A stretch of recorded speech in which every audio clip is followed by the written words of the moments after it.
ये बात तो मुझे क्लियरली पता है कि इस क्वेश्चन को सॉल्व करने के लिए आपने दूसरा वीडियो ज़रूर देखा होगा। लेकिन आप लोगों को इतना ज़्यादा नियम और इतना ज़्यादा कानून बताया गया होगा, जिससे आप काफ़ी ज़्यादा कन्फ्यूज़न में आ गए होंगे और इस वीडियो को छोड़ दिए होंगे। ऐसे ही कमज़ोर स्टूडेंट के लिए आज की इस वीडियो में हम इस क्वेश्चन को बहुत ज़्यादा ईज़ी वे में सॉल्व करने वाले हैं, बहुत ही कम समय में बिना किसी नियम कानून के। तो चलिए वीडियो को शुरू करते हैं और बताते हैं आप लोगों को इस क्वेश्चन का सॉल्यूशन। क्वेश्चन क्या कहता है यहाँ पर आप देख सकते हैं, सिद्ध करना है कि √3 एक अपरिमेय संख्या है। सॉल्व करने से पहले हम आप लोगों को बता देना चाहते हैं कि ये महातांडव वीडियो सीरीज का पार्ट 17 है।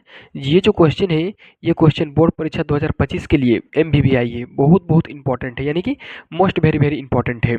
तो चलिए अब इसका सॉल्यूशन बताते हैं। देखिए, जब भी आपको इस तरह का कोई क्वेश्चन देगा जिसमें बोलेगा सिद्ध करना है कि √3 एक अपरिमेय संख्या है, √3 दे सकता है, √5 भी दे सकता है, कुछ भी दे सकता है यहाँ पर संख्या चेंज करके। भले ही संख्या चेंज कर दे, लेकिन तरीका आप लोगों का सेम रहेगा। तो जब भी ऐसा क्वेश्चन दे तो सॉल्यूशन के लिए सबसे पहले आपको क्या करना है, जो भी संख्या दिया हुआ रहेगा अपरिमेय सिद्ध करना है, उसको सबसे पहले मान लेना है। क्या करना है, सबसे पहले लिखेंगे माना कि, क्या मान लेंगे हम लोग, माना कि √3 एक परिमेय संख्या है। क्या मान लेंगे इसको हम लोग, परिमेय। जो दिया होगा उसका उल्टा मानेंगे, ठीक है ना, परिमेय संख्या है। सिद्ध करना है अपरिमेय संख्या, इसलिए इसको हम लोग मान लिए कि ये परिमेय संख्या है, ठीक है। अब परिमेय संख्या किस रूप में होता है, तो p/q के रूप में। परिमेय संख्या √3 को माने, इसलिए √3 लिखें, बराबर क्या होता है ये, तो p/q के रूप में होता है, ठीक है। और कभी भी q जो होता है वो बराबर नहीं होता है जीरो के, किसके, जीरो के। ये तो पहला नियम हो गया जो कि आप लोग पढ़े होंगे, ये हो गया पहला नियम। दूसरा नियम क्या बताया होगा कि p और q, ठीक है ना, p और q दोनों जो है सह अभाज्य है। क्या है, सह अभाज्य, ठीक है ना, अभाज्य है, अभाज्य संख्या या संख्या अभाज्य, एक ही बात है। बस दो ही नियम को आप लोगों को समझ जाना है और ये क्वेश्चन सोल्व हो जाएगा। अब ये थोड़ा सा याद रखना है आप लोगों को, जो सह अभाज्य संख्या होता है उसका HCF, क्या जो HCF होता है वो 1 आता है, ठीक है। अगर HCF आ गया तभी वो सह अभाज्य संख्या होगा, ठीक है। तो चलिए अब इसका सॉल्यूशन करते हैं। देखिए हम यहाँ पर क्या लिए हैं, √3 बराबर p/q, तो इसको इधर लिखते हैं थोड़ा सा साइड में, √3 बराबर p/q, ठीक है। अब दोनों तरफ वर्क कर देंगे, क्या कर देंगे, दोनों तरफ वर्ग लिखेंगे, दोनों तरफ, ठीक है, या दोनों ओर भी लिख सकते हैं, दोनों तरफ वर्ग करने पर, वर्ग करने पर, ठीक है ना, वर्ग करने पर, वर्ग मतलब इसका स्क्वायर कर रहे हैं दोनों तरफ, ठीक है। तो इधर तो √3 है, तो √3 का √3 लिख दिए, इसका स्क्वायर कर देंगे, ठीक है। उसके बाद देखिए बराबर है, तो बराबर के नीचे बराबर, और p/q है, इसका पूरा में स्क्वायर देना है, तो पूरा में इसका स्क्वायर दे दिए, ठीक है।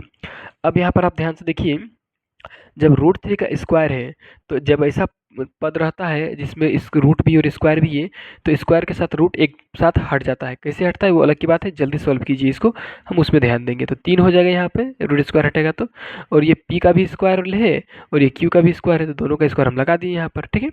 अब देखिए इसके बाद क्या कह रहा है, ये जो क्यू है इधर अगर हम लाएंगे, ये भागा के रूप में, इधर आएगा तो गुना के रूप में, तो हो जाएगा 3q का स्क्वायर, ठीक है, बराबर p स्क्वायर, ठीक है। तो इसको अगर सीधा लिखेंगे तो हो जाएगा p स्क्वायर बराबर 3q स्क्वायर। अब इसको हम लोग मान लेते हैं समीकरण ये पहला है, क्या है, समीकरण पहला। अब थोड़ा सा एक चीज़ आप ध्यान दीजिए कि यहाँ p स्क्वायर बराबर है 3q, ठीक है ना। अगर हम यहाँ पर p स्क्वायर का मान अच्छे तरीके से सॉरी q स्क्वायर का मान निकालेंगे, किसका, q स्क्वायर का, ठीक है। एक सेकंड रुकिए, q स्क्वायर, तो p स्क्वायर इधर है तो p स्क्वायर का p स्क्वायर लिखेंगे, और ये गुना में इधर 3 इधर जाएगा तो भागा में हो जाएगा, 3 भागा में हो जाएगा, ठीक है। अब देखिए ये p²/3 आया है, अगर 4/3 आएगा इसका मतलब है कि 4 जो है वो 3 से विभाजित है। अगर मान के चलिए 6/3 आ गया तो इसका मतलब है 6 जो है वो 3 से विभाजित है, ठीक है। तो यहाँ पर ये जो p² है वो 3 से विभाजित है, तो यहाँ लिखेंगे, क्या लिखेंगे, यहाँ p², ठीक है ना। अब देखिए किसी चीज़ का स्क्वायर अगर 3 से या 4 से या 5 से जिस चीज़ से विभाजित होता है वो खुद भी उस चीज़ से विभाजित होता है। तो यहाँ p² और p भी, कौन सी, अकेले p भी क्या है, p² और p 3 से विभाज्य है या विभाजित, 3 से विभाजित है लिख सकते हैं, या विभाज्य भी लिख सकते हैं, ठीक है, दोनों चले, विभाजित है, ठीक है। अब देखिए ये p² 3 से विभाजित है, ठीक है ना। अब इसका दूसरा सेक्टर इधर बना रहे हैं, ये रहा आपके सामने, ठीक है ना। देखिए अब हम लोग मान लेंगे, फिर से हम लोग लिखेंगे, ठीक है ना, अब माना कि, लिखेंगे अब माना कि, ठीक है, अब माना कि, अब क्या हम लोग मान लेंगे, तो अब मानेंगे हम लोग p बराबर कुछ भी हम लोग रख सकते हैं, ठीक है ना, 3 रख सकते हैं, 3 की जगह m n x कुछ भी रख सकते हैं। मान के चलिए हम यहाँ रख लेते हैं p बराबर 3 x, ठीक है ना, p बराबर 3 x। अब देखिए p बराबर 3x मान है, और इसको हम लोग देखेंगे समीकरण पहला के साथ। तो समीकरण पहला में है पी स्क्वायर बराबर 3q²। तो p का मान 3x मान है, तो p की जगह हम लोग 3 बिठाना होगा, 3x, ठीक है, बराबर इसका स्क्वायर। अब देखिए यहाँ पर बराबर की जगह पर बराबर बिठाएंगे, और ये 3q² है, ठीक है ना। तो 3q² की जगह हम लोग क्या लिख देंगे, 3q², ठीक है, जैसा का तैसा लिख दिए। अब देखिए यहाँ पर 3x² है, तो 3 तिया हो जाएगा 9, तो 9x² बिठा देंगे, ठीक है, बराबर ये हो जाएगा 3q² जैसा का तैसा। अब देखिए यहाँ कटेगा, 3 एकम 3 और ये 3 तिया 9, ठीक है ना। इधर क्या बचा, 3x² बचा हुआ है, ठीक है, और ये बराबर बचा हुआ है q², ठीक है। अब देखिए यहाँ पर हम किसका मान निकालेंगे, तो x का मान निकालेंगे, ठीक है। देखिए एक्स का नहीं, x² बराबर q², ठीक है ना, q² बट्टा 3। अब ध्यान से देखिए यहाँ पर p² 3 से विभाजित था, और यहाँ पर q² 3 से विभाजित है, तो यहाँ इस बात को यहाँ भी लिखना होगा, यहाँ q² और q भी, ठीक है, दोनों विभाजित है, q² और q 3 से विभाजित है, 3 से विभाजित है, क्या है, विभाजित है, ठीक है ना, लिख दिए इतना। अब देखिए आपको सबसे पहले बात ये याद रखना है कि जब भी कोई चीज़ जिस चीज़ से विभाजित होती है, जैसे कि यहाँ देखिए p² 3 से विभाजित है, और यहाँ q² 3 से विभाजित है। देखिए 3 से विभाजित है, ठीक है।